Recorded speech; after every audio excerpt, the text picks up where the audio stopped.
پڑھانے کے زمانے میں کوئی بچہ بھی ہمارے پاس سے نہیں بھاگا، بہت مارا، کبھی نہیں کوئی بھاگا۔ یہاں تک کہ بیت ٹوٹ جایا کرتی تھی، بعض مہینے میں 1-2 بیت ٹوٹ جایا کرتی تھی، کوئی نہیں بھاگا۔ گھر والوں نے بھی برداشت کیا، اور جس بچے کو میں نے کہا اٹھاؤ قرآن شریف اور رہے اور جاؤ اپنے گھر، چلتا کر دیا، بھگا دیا، گھر گیا، وہ تو جاتا نہیں تھا، وہ زبردستی دھمکا چمکا کے بھیجا، نکال دیا وہاں سے۔ تو پھر اس کے گھر والے لے کر آتے تھے، جو پڑھے ہوئے ہیں میرے پاس ان کی سن کے دیکھ لو، آج لڑکیوں کی تحریر دیکھو کتنی خوشخط ہے۔ ایک لڑکی کی میں نے ابھی دیکھی خود تحریر، میں نے کہا بھائی واقعی اس کے تو اب تک بھی خوشخطی موجود ہے۔ ایک لڑکی سے میں نے کہا الحمد شریف سنا، انہیں سنائی، ایک جگہ غلطی آئی، میں نے کہا یہاں دھیان نہیں کیا، صراقل میں تو ہے، اتنی تیری پٹائی ہوئی تھی پھر بھول گئی۔ کہنے جو دھیان سے تو پڑھو گی تو وہ قائم رہے گی، پہلی محنت، دھیان نہ کرو گے ختم ہو جائے۔ تو جو مشق استاد نے کرائی تھی، پڑھنے کے بعد چاہے ایک رکوع پڑھے، چاہے ایک ورقہ پڑھے، اسی طرح سے پڑھے تاکہ وہ محنت قائم رہے۔ پھر لے کر آتے تھے، کیوں؟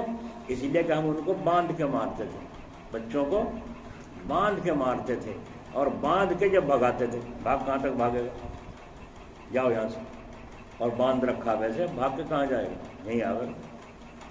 کیوں؟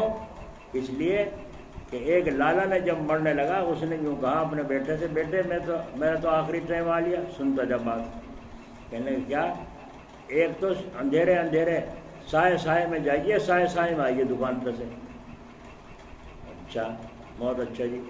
دوسرے مہمان آوے تو اونچی جگہ بٹھائیو، تیسرے مہمان کو قیمتی کھانا کھلائیو، اور ایک بات یہ ہے کہ مہمان سے میٹھی اور نرم بات کرنا، اور ایک یہ ہے بیوی کو اگر مارنا پڑے تو باندھ کے مارنا۔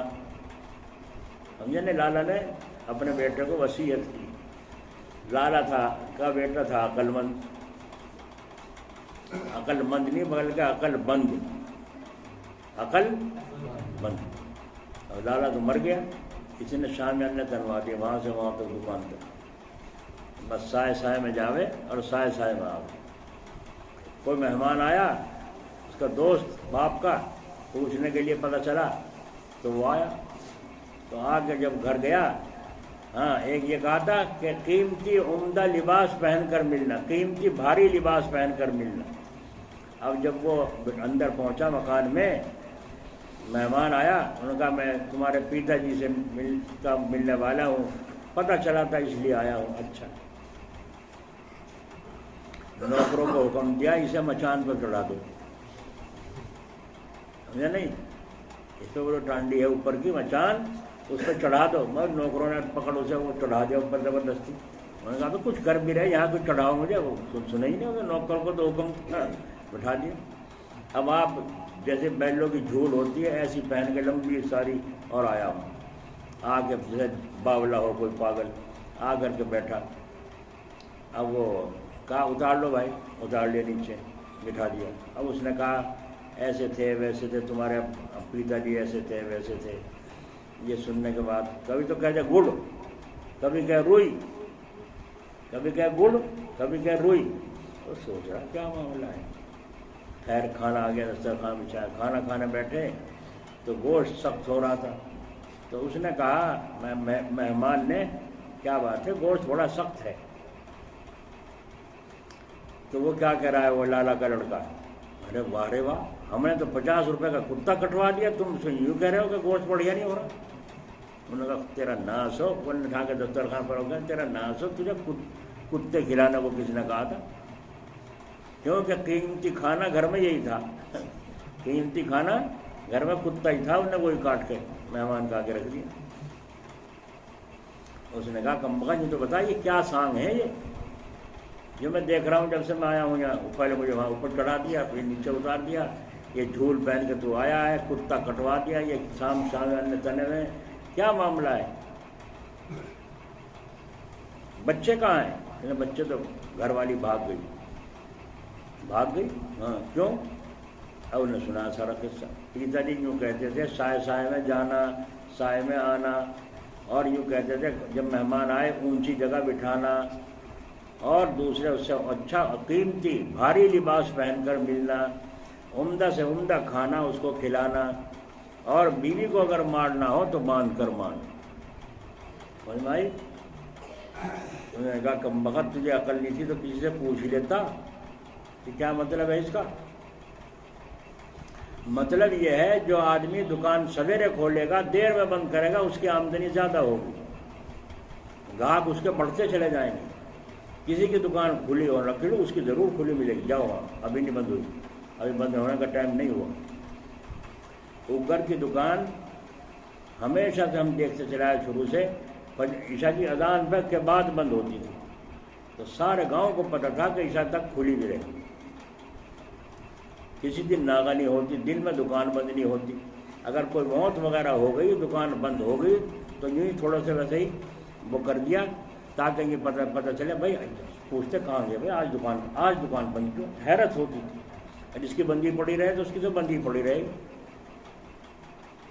تو کیا کہا؟ سویرے جانا سویرے نہ آنا، دیر میں آنا، سائے سائے میں جانا اور سائے سائے میں آنا، یعنی سویرے سویرے جانا اور دیر میں آنا، یہ مقصد ہے تھا اس کا دکان کا۔ یہ بنیوں کی بات ہے، یہ جب بھی دکان پہ بیٹھے ہوں گے اور سودا نہیں ہے تو یوں کہہ دیں گے کہ کل کو آئے گا، یوں کبھی نہیں کہنے کا ہے نہیں، کل کو آئے گا۔ اگر بچے کو بٹھا کے مظفر نگر چلا گیا تو بچہ یوں کہتا رہے گا آنے والے ہیں، یوں نہیں بتانے کا مظفر نگر گئے۔ یہ اصولات ہیں ان کے۔ ہمارا حال یہ ہے کہ ہماری دکان بند ہوگی تو نماز کے وقت تو بند ہو، ورنہ بند نہ ہو۔ اگر دو آدمی ہیں ایک وہاں نماز پڑھ لے ایک وہاں نماز پڑھ لے، اگر کھلی رکھنی ہے تو ترتیب ہو سکتی ہے۔ انہوں نے کہا یہ یہاں کچھ چڑھایا تھا مجھے اوپر، کہنے پتا جی کا حکم تھا۔ انہوں نے کہا بے وقوف، یہ مطلب نہیں تھا، مطلب یہ تھا کہ سرانے کی طرف بٹھاؤ، اونچی جگہ بھی بٹھاؤ، ادب کی وجہ سے یہ مطلب تھا، یہ نہیں تھا کہ مچان میں چڑھا دو اوپر۔ اور قیمتی کھانا، یعنی جو اپنے گھر میں اچھے سے اچھا کھانا ہو مہمان کی تواضع میں وہ پیش کرو، تو نے کتا کاٹ کے رکھ دی۔ اور تو یہ روئی اور گڑ کیا کہہ رہا تھا؟ یوں کہا تھا میٹھے بول بولنا، نرم اور میٹھے بول بولنا۔ تو روئی سے نرم کوئی چیز نہیں، گڑ سے زیادہ میٹھا کوئی چیز نہیں۔ اس لیے کبھی روئی کبھی گڑ، کبھی روئی کبھی گڑ، کھانے عقل بند۔ اب بیوی کا کیا ہوا؟ کہنے لگے وہ جھگڑا ہو گیا تھا، میں نے کہا اچھا، نہیں مانتی، میں نے اس کے ہاتھ پیر باندھ کر خوب ماری، انہوں نے توبہ اللہ کر لی، معافی مانگ لی، میں نے کھول دی، جب کھول دی تو بھاگ گئی، اب آتی نہیں۔ دیکھا عقل بند۔ تو شوہر نے، اس نے باپ نے کیا کہا تھا؟ اگر بیوی کو مارنا پڑے تو باندھ کے مارنا۔ اس نے کہا کمبخت، اس کا مقصد یہ نہیں ہے، اس کا مقصد یہ ہے کہ جب تک ایک دو بچہ نہ ہو جائے عورت بنتی نہیں گھر میں۔ جب ایک دو بچہ ہو جائے گا تو پھر وہ گھر میں بند جائے گی، اور پھر وہ اپنے وہاں میں کے جائے گی تو یوں کہے گی جلدی کرو کام، مجھے اپنے گھر جانا، اپنے گھر۔ اور جب تک وہ بنتی نہیں تو سسرال میں بھی یوں کہے گی مجھے میرے گھر ملا کے لاؤ، میرے گھر۔ وہ ابھی اس گھر کو اپنا گھر سمجھتی ہی نہیں کہ ٹرانسفر ہو گیا، یہاں آ گئی ہے، اب تو یہ گھر تیرا گھر ہے اور یہ گھر والے تیرے ہیں، وہ تو اب پیچھے درجے میں چلے گئے۔ سمجھ میں آیا؟ حد سے زیادہ عقل مند۔ تو بچوں کو مارنا استاد کا، جب تک بچے کو سمجھ نہ لے۔ ایک بچہ نیا آ کے بیٹھا یہاں مدرسے میں، ایک استاد نے اٹھ کے جب مارنا شروع کرا بچوں، اس کے بھی مار دیا۔ وہ تو پہلے آیا جب کیا وہ تو بھاگ گیا، اٹھ جا کے گھر شکایت لگا دی، کہنا آج تو ہم نے بچوں کو بھیجا تھا، آج ہم اسے یوں تمیز نہیں استاد کو کہ میں کس کو مار رہا ہوں اور ماروں نہ ماروں۔ مانوس کر کے تو کیا پڑھاتے، تمیز ہی نہیں رہی۔